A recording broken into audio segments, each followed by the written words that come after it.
You want to get paid as a video editor for YouTube channels, but how much do you charge? What's up, everybody? I am Yousef the video editing artist, professional video editor for the past 5 years. And today I'm going to teach you every single way to charge a client for your video editing services. So you have the knowledge and expertise to use the most appropriate one so you get paid fairly and can make a beautiful living as a video editor. Consider this the ultimate guide. Let's start off with all the ways you can charge. The most common way to charge for video editors working on content for YouTube channels is by the hour, by the video, and by the project. Less common ways to charge is by day rate, by per finished minute, and by retainers. Then there are two things that affect how much you charge too, which I like to call sliders. The first slider is years of experience. The second slider is value-based pricing. These sliders are the key to making a great living as a video editor, and I'll explain that later, so make sure you keep watching. Let's talk about charging by the hour, which I do not recommend. Put simply, you charge them based on how many hours you've worked on a video. The reason why I don't recommend it is because it penalizes you for being fast and efficient. Let's say you can edit a video in 4 hours where other editors can do it in 6 hours.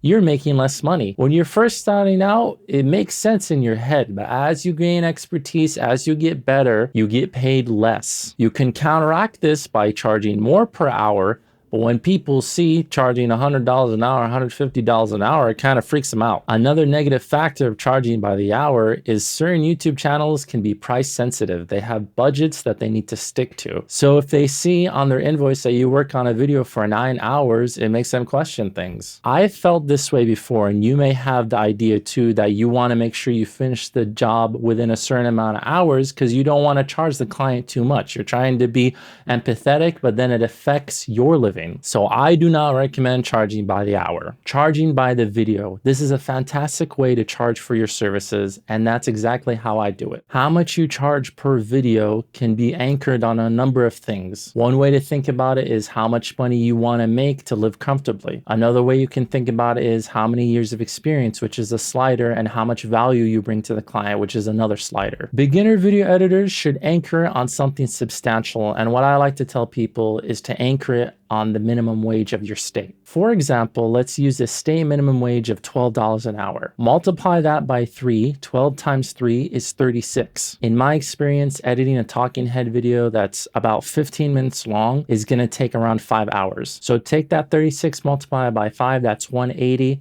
Let's round it up to $200. How did I come up with all of these numbers? First of all, the idea of anchoring it to the minimum wage is the ideology of, if I'm going to be doing this work, I need to make more money than minimum wage. And that's the philosophy of doubling the minimum wage rate. Because why video edit? I mean, you can just go work at a Wendy's or at a gas station and make that money. But when you do freelance work, you have to pay your own taxes. So that's the philosophy of tripling the minimum wage rate. When you do a corporate job, you're working about 8 hours a day. When you video edit as your own freelance business owner, you're only going to work about 5 to 6 hours a day. Because even if you work in a corporate job for 8 hours, one of those hours is going to be a lunch break. So you realistically only have 7 hours to work per day. Then you've got to factor in other things that you're doing aside from just video editing. That could be working on your business, working on your website, doing invoices, doing bookkeeping, networking with people, creating content of your own. So realistically, a healthy amount of hours to work per day is about 6 hours. So we take that 36, multiply it by 6, that's 216 a day or so. Multiply that by 5 days in the week, that's 1080. Then you multiply that by 4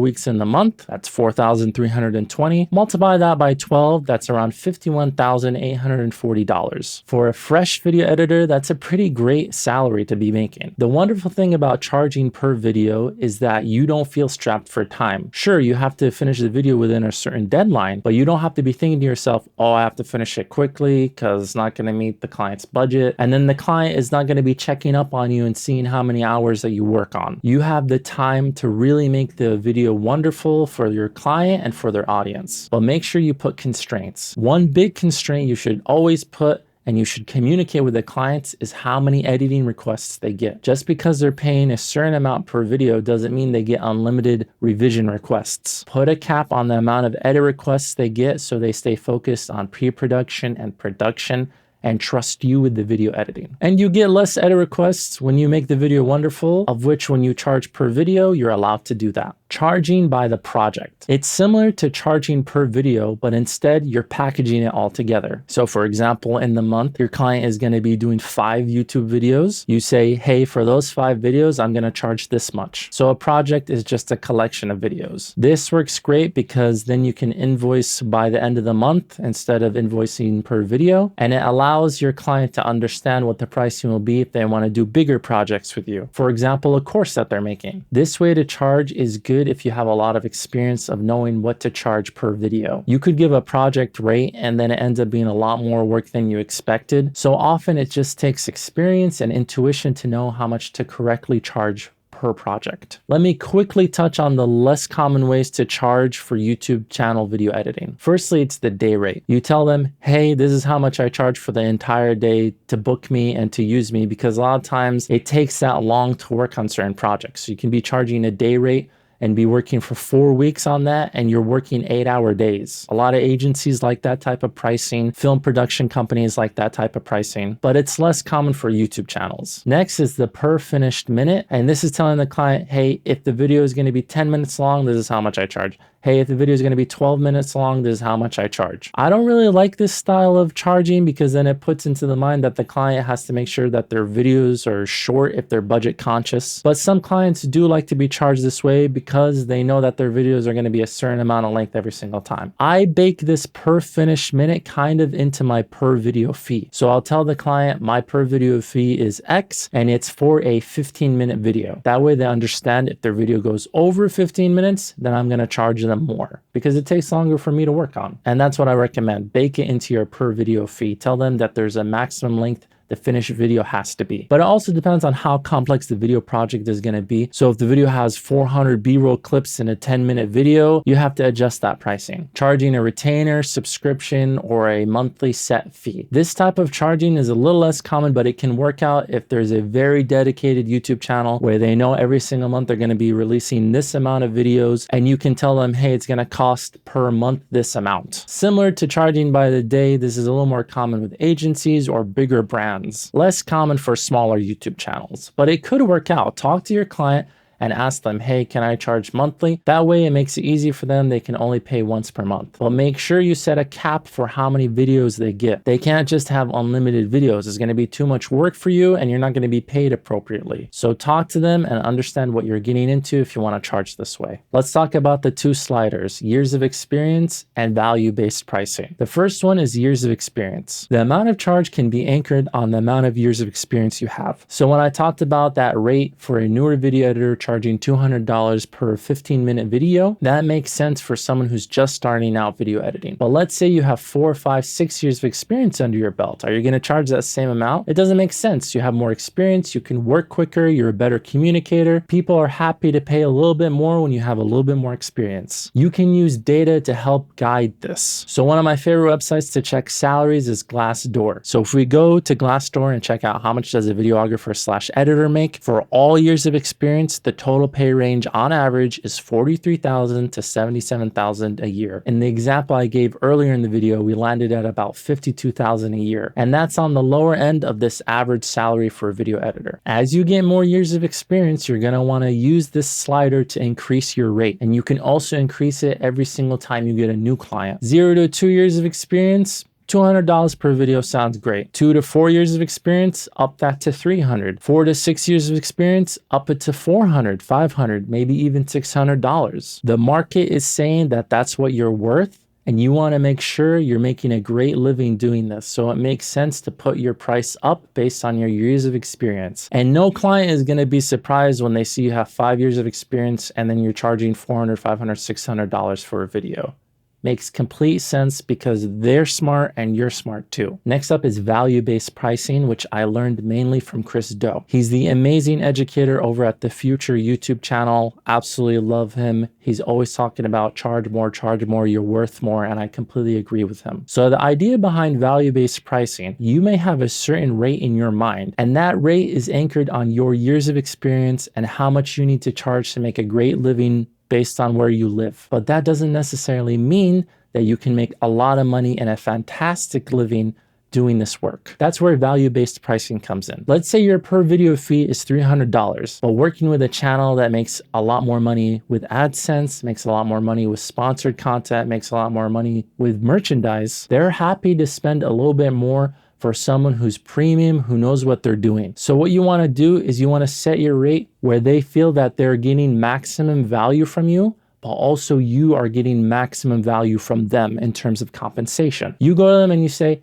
hey, I charge $700 per video. Now that's not typically how much you charge, but you see that they're a great business, they're a great YouTube channel, and they can afford that. They could see that and they could say, $700 works perfectly, let's do it. You've just upped your rate by $400 just by saying that number. But let me tell you something. If you say a certain number and they immediately respond with, yeah, that's perfect, let's do it, you know you messed up. The reason is you only know the maximum amount you can charge based off of a client's response. So using that same $700 example, you tell the client, hey, I charge $700. They respond back with, ooh, I don't know about that. That's kind of high for our budget. I'm not sure if it's going to work out for us. That's when you know you're charging the right amount. And that's when you can decide based on how much you want to work with them and how much work is going to be involved, how much you like them, if you want to step a little bit further down from that price or stay at that rate. You can return back with, hey, I completely understand. You know what? I can do it for $600 per video. But your standard video rate that you charge is $300. So you're still making $300 more than your regular rate. And that's how you can find out